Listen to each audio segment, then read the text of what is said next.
Hello friends, તો સ્વાગત છે બધાનું બહુ દિવસે મારા આજના મિની બ્લોગમાં। તો મિત્ર, અમે આવી ગયા હતા ડાકોર। જી હા મિત્ર, અમારા ઘરે આવ્યા ગયા હતા મહેમાન, મારા ફઈજી, ફુવાજી અને તેમનો છોકરો અને વહુ બધા અમારા ઘરે આવ્યા હતા। તો અમે એમને લઈને ગયા હતા ડાકોર।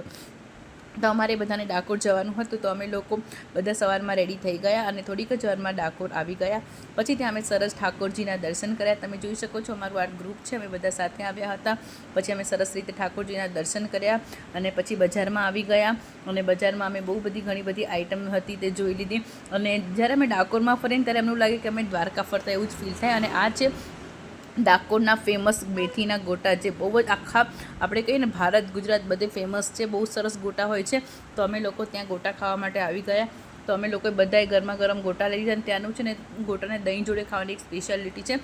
તો તમે જ્યારે ડાકોર જાઓ ત્યારે આ ગોટાને આ રીતે દહીંની સાથે જરૂરથી ટેસ્ટ કરજો। અમે અમારા ફઈ ફુવાને ખવડાવ્યા, તો એમને પણ બહુ ભાવ્યા અને રીમાએ પણ કહ્યું બહુ જ સરસ ગોટા છે। આવો ટેસ્ટ તો આખા ગુજરાતમાં આજ સુધી મેં ક્યાંય ગોટાનો નથી ખાધો। એટલા સરસ વખાણ કર્યા અને આ રીતે મમ્મીએ પણ ટેસ્ટ કર્યો। અમે લોકો તો એ છે ખાઈએ છીએ, પણ બહુ ગરમા ગરમ હતા અને બહુ મજા આવી, બહુ સરસ હતા। અને આ છે નાના બચ્ચાઓ પણ ખાઈ શકે તેવા સરસ હતા, બહુ તીખા નહીં પણ મીઠા અને સરસ મજાના હતા।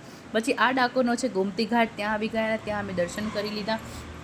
અને કાનુડા અને લલ્લા માટે અમારે વાઘા લેવાના હતા, તે પણ અમે ત્યાંથી જ બજારમાંથી લઈ લીધા। તો બહુ જ મજા આવી। અને કેવો લાગ્યો મારો મિની બ્લોગ? સોરી, તમને બધાને બહુ બધી કમેન્ટ છે કે વિડીયો કેમ નથી આવતા, તો થોડું ઘણું કામ હતું, તો હવે આવશે। પ્લીઝ લાઇક અને સબસ્ક્રાઈબ ના ભૂલતા। બાય મિત્રો।